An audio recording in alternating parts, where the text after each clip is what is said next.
Joining us today is Dr. Tim O'Connell, wildlife ecologist with OSU. And Dr. O'Connell, thank you for joining us. We always love talking birds, especially with That's you. what I want to talk about all the time. Good. But it's wonderful here. Thanks for getting me out of the office today on this beautiful spring day. Yes, we're coming out of winter, headed into spring. It's not like full-blown spring yet. Yep. But let's talk a little bit about the birds, because as plants are transitioning, the birds are also transitioning a little bit. They are. Yeah. Yes. So we've had birds here all winter long, obviously, but that population that we saw maybe is shifting a little bit. Let's talk about what's leaving us right now. That's right. Especially people who are feeding birds around their home. They're noticing that there might be a little bit more activity around their bird feeders, and then there's going to be less. And that's because there are a lot of birds that overwinter with us that are now leaving, that are thinking about leaving. And that's some of these things like Harris's sparrow, white-throated sparrow, white-crowned sparrow. So they're not going to be here for that much longer, a few weeks more. Okay. Yeah, and then they'll head north and they'll nest in the summer in the boreal forests of Canada. And for Harris's sparrow, it's even above the tree line, way up in the Arctic Circle. So it's really cool that we provide that habitat for birds in the winter. Okay. But of course, at the same time, that means new things are coming in. Yes. And that's birds that might have spent the winter in as far away as, south of the equator in South America. Most of them won't go quite that far.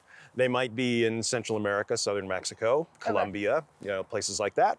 But they'll start filtering in as spring progresses. And the first wave of those we'll start to see in early April. Okay. And that's great here in Oklahoma because we get this flagship species that comes back, our scissor-tailed flycatcher, which is the greatest state bird in all of the 50 states. Okay, so scissor-tailed flycatchers, hummingbirds. Hummingbirds will come back. People will be excited for them coming in April, yeah. Okay, so bluebirds are one of the popular ones. Do they come in a little bit earlier, or are they around? The bluebirds are a little complicated, right? So a lot of our bluebirds migrate, but we're also far enough south and mild enough in winter that we can support bluebirds usually throughout the whole winter. Okay. And they're finding little crickets and things and little bugs to eat. They're eating some fruits, and that's what sustains them. They're not coming to your feeders, right? Okay. But mostly what's happening with the bluebirds, the ones that aren't moving off and heading north, is they're starting to nest. They're finding there's boxes, right? That we they're put finding out. those boxes, right? So bluebirds are this weird thing in which they nest in a box, in a cavity. But they can't make those cavities themselves. They're not woodpeckers, so they have to find one that's available, and if they find it, hold on to it, right? So it really helps that we put these little boxes out for them. Okay. And this is the time of year that they're first getting started, and some of them might end up raising 3 broods throughout the summer. Okay, so bluebird boxes, obviously food is important for what's leaving too, because they're trying to kind of fatten up maybe for their travel as they migrate north? Yeah, and that is really important at this time of year because most of the natural foods all the birds have found now. Okay. So if you've been feeding birds throughout the winter, keep doing it until about mid-April. Okay. So if there's a cold snap, if it gets rainy and cool for a few days, that can really take a toll on them. So if you've got them sort of used to finding food at your place, keep doing that for a little bit longer. Okay. Yeah.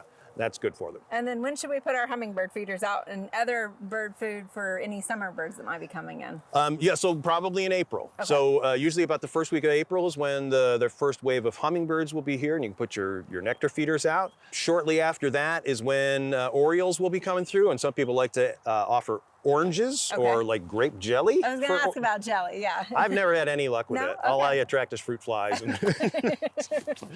But I've seen photos, so I know it works. So some people are doing it right. They're doing it better than I am. Oranges are... Orange halves, is something that's supposed to attract. Oh, I've never had them either. I just end up with a bunch of rotten oranges on my trees outside. But people in other places have better luck with that. All right. And how far north do we see it? Because orioles are kind of a little less prominent, I would say, right? Yeah, so that's orioles they're a real long distance migrant. So they're one of those ones that's spending the winter in southern Mexico, Central America, and they're just here for those few months of the summer. Throughout Oklahoma, or? Widely throughout Oklahoma, but you're right, they are kind of spotty in their distribution, and they like to be around sort of tall shade trees, but usually around water. Okay. And here at the garden is actually a great place to find orioles. There's a row of sycamore trees behind us. And that always has male orioles in the springtime singing. I think they just stop there, while they're migrating and they're practicing. Okay, and now as an ornithologist, you probably ID stuff more by hearing than actually seeing them, right? Absolutely, yeah. So let's talk a little bit about it is mating season for a lot of these birds, and so they're very vocal right now. Is this a good time? They're very vocal, literally right now. Okay, so right here. I know you're distracted, aren't you? Yeah, there's a Carolina wren over there. He's saying tea kettle, tea kettle, tea kettle, tea kettle. Okay, So, that's better. He missed his cue. We've got Carolina chickadees behind us. We've had eastern bluebirds singing throughout the morning while we've been here. So this is the time that your local birds, even if they've maybe been at your feeder throughout the winter, they're also getting more vocal. Okay. And then you're detecting them more. Okay. So it'll sound like and feel like, oh, there's birds everywhere today. Right. And partly that's true, but partly it's just the ones that have been there are more vocal now. And it really is training your ear to hear this other kind of frequency that is out there, right? Like Yes, yes. And the amazing thing that we have today is we have technology that can help people learn so much faster than I learned. Did I ever tell you how I learned how to identify bird songs? no, I don't. You would go outside, hear a bird, look at it, and if you didn't see it, you'd have to try to get closer. And if you didn't see it, it'd just be, okay, I missed that one. It was a bird I heard, but Right. you didn't know how to ID it Correct. properly. It takes a long time. It took decades to sort of build that. But now there are apps that help people. Merlin app is the one that I really recommend people use because it just opens up a whole world to people who've been hearing these sounds their Right. entire lives, but never connected, like, oh, that's this. Okay. And once you start doing that, your ability to recognize them, happens almost instantly. Okay. Right, it's wonderful. Sit out on your porch with a cup of coffee, open up your Merlin app, let it run for about 5 minutes, and tell you what's all around you. Okay, so it can be that simple. I don't have can to be that go simple. find a lake and a forested or a prairie area necessarily. One of the beautiful things about birds is that they find us.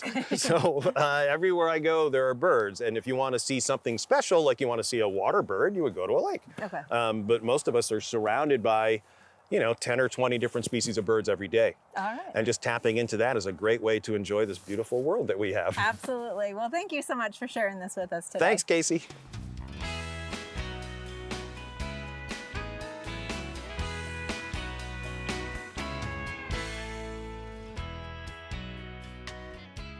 We hope you enjoyed this video as part of our Oklahoma Gardening YouTube channel. You can also find even more videos on the OK Gardening Classics YouTube channel. And join us on social media for great gardening tips, photos, and discussion.